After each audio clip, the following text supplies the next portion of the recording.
Hey everyone, this is Candace with Processing Trauma Out Loud, and I am with my colleague Sher to have another discussion about topics that we believe are so very important, not only for our own healing, but I know this sounds grandiose, but the healing of the world. Yeah. I mean, that's what happens, right? When we experience such goodness and transformation and healing, not perfection. Doesn't mean we don't struggle, have hard days, and have hard moments, but oh gosh, Cher, we want other people to experience it. Yeah, that's right. Absolutely. The whole world. The whole world. Yeah.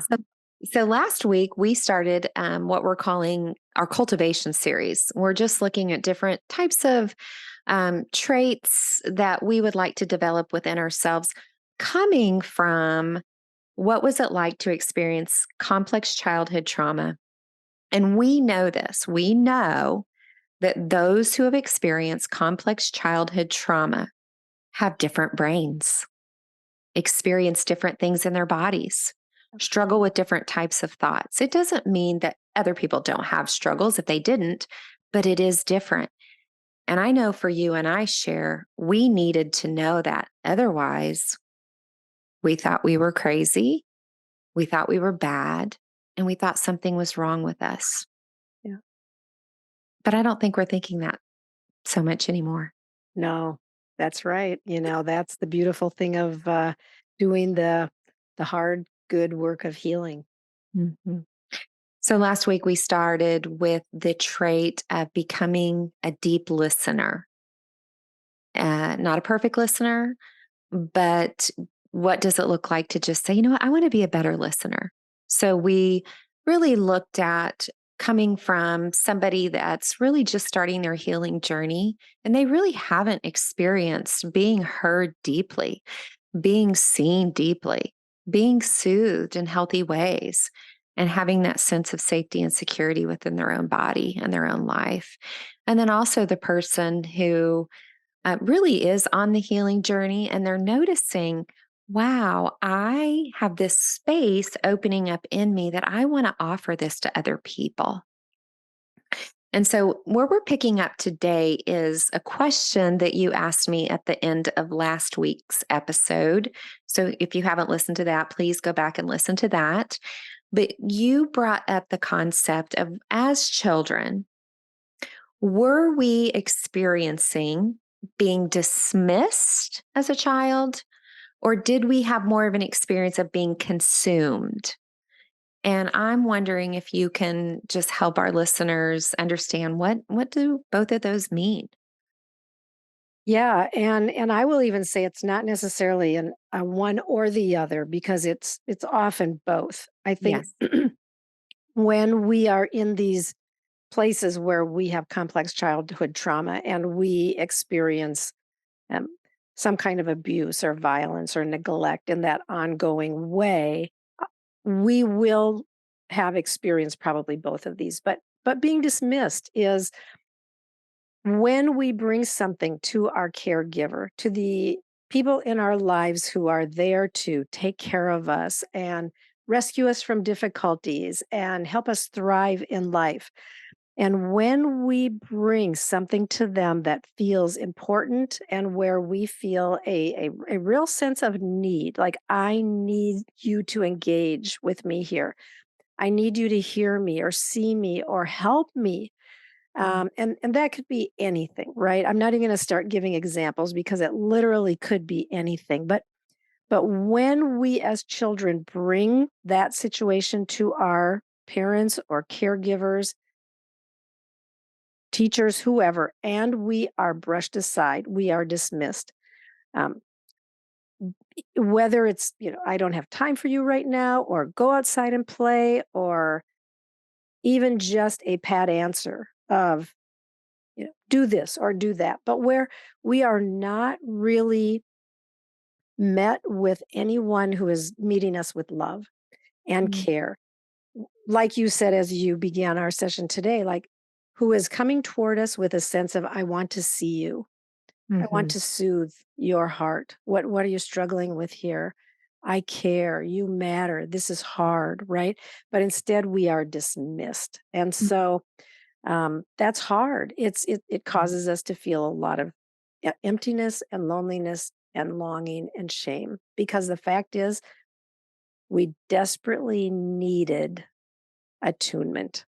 It's one of the Mhm. things that every child desperately needs. We need someone who will see us well, someone who will come alongside and care about what's going on in our lives. Yeah. And when we don't get that, leaves a gaping hole.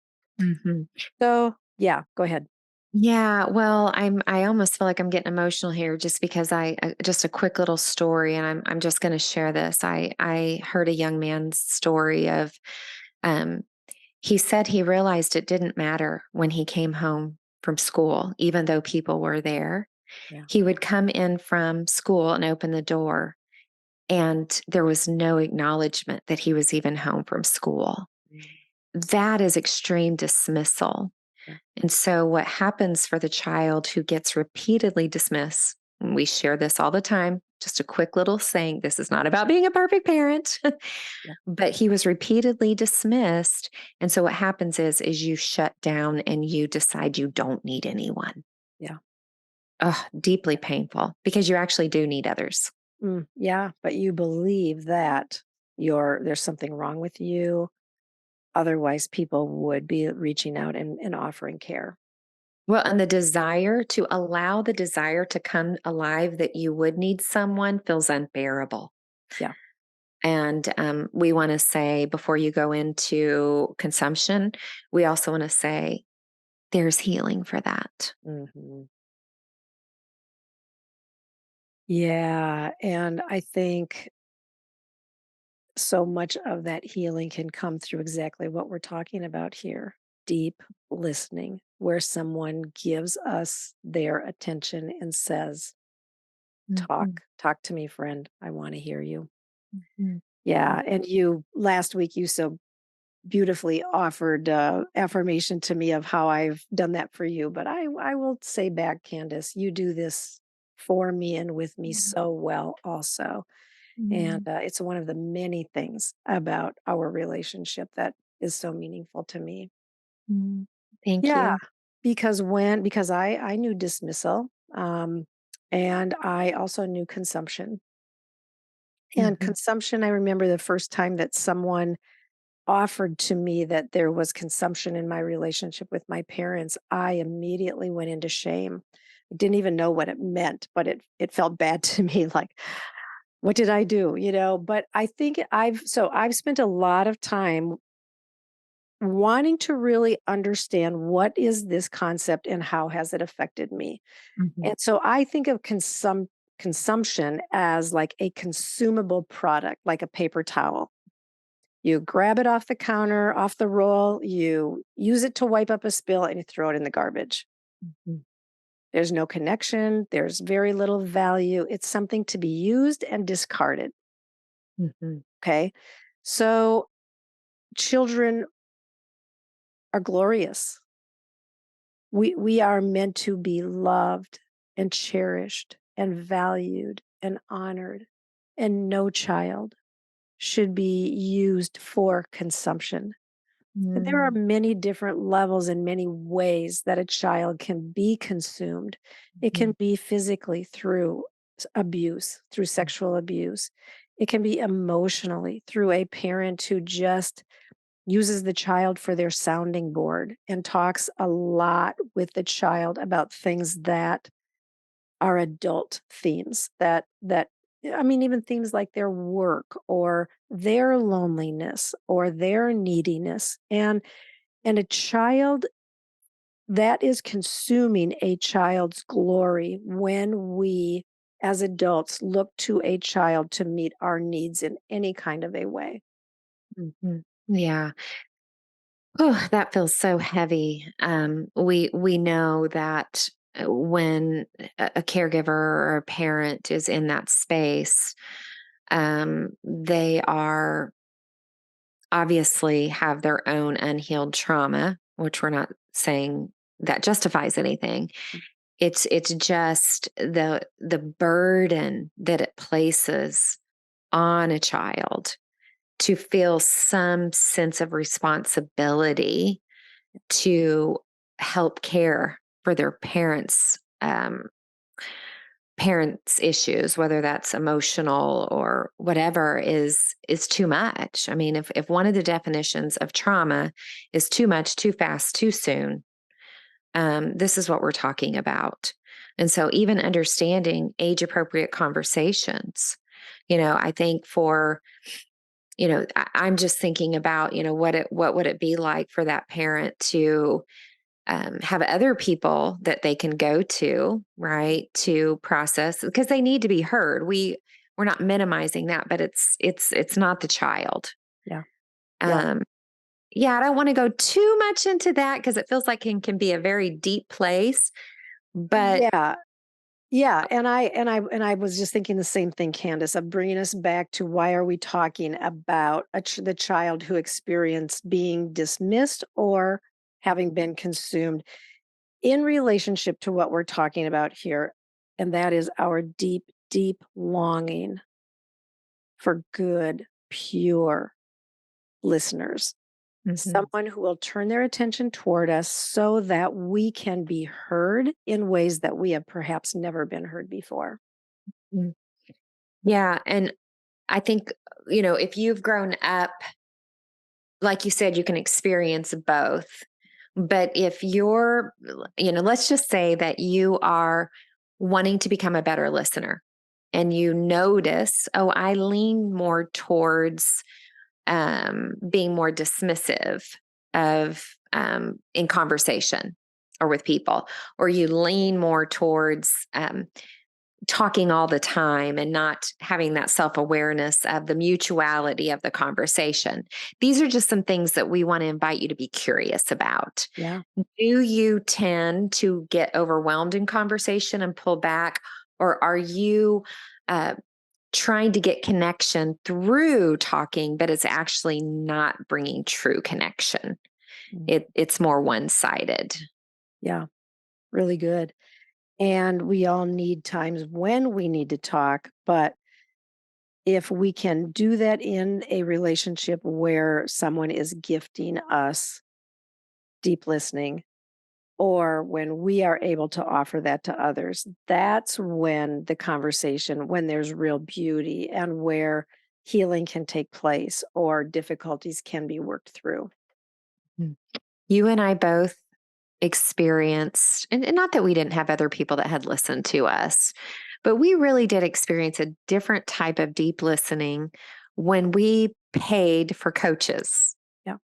and continue to pay for coaches, because we never get to the point, and you mentioned this in our last episode, that even though we are now offering ourselves and others the gift of deep listening, we still have times that we need that too. So now we have relationships that we can do that with one another in our pearls group and with other friends. But initially, I mean, I didn't regret a penny that I paid to experience what I experienced in my coaching. Yeah. And I think next week we're going to talk a little bit more about what were some of those specific dynamics that happened as we began to experience that deep listening, and what did that deep listening look like to us at that time, and how did it feel?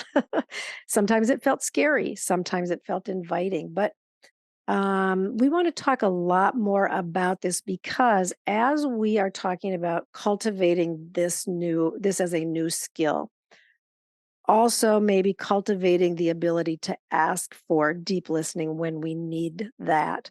We want to go more deeply into that. Yeah, I like that you're bringing up some specifics, because we know that there are specifics. We know that there are certain aspects to being deeply listened to that really provided a way for us to be able to do what we're doing today. Circling back around to, we can't give others what we haven't experienced ourselves. That's really why we're doing this cultivation series, I believe, is that there are things that have been cultivated in our own lives and that we're continuing to cultivate and that we're continuing to take care of. Sometimes we have to pull out some weeds, right? We need those seeds watered. And we want to just say, hey, these are things that when we slow down and notice what are the things in my life that I want to see more of or less of. Yeah. So good, Candace. Yeah, that was good. Well, it was good to be with you today, and we will pick up next week and get more into the specifics of what does it feel like or what is it like to experience being deeply listened to. Yeah. Can't wait. Love you. Me too, friend. Love ya. Love you too.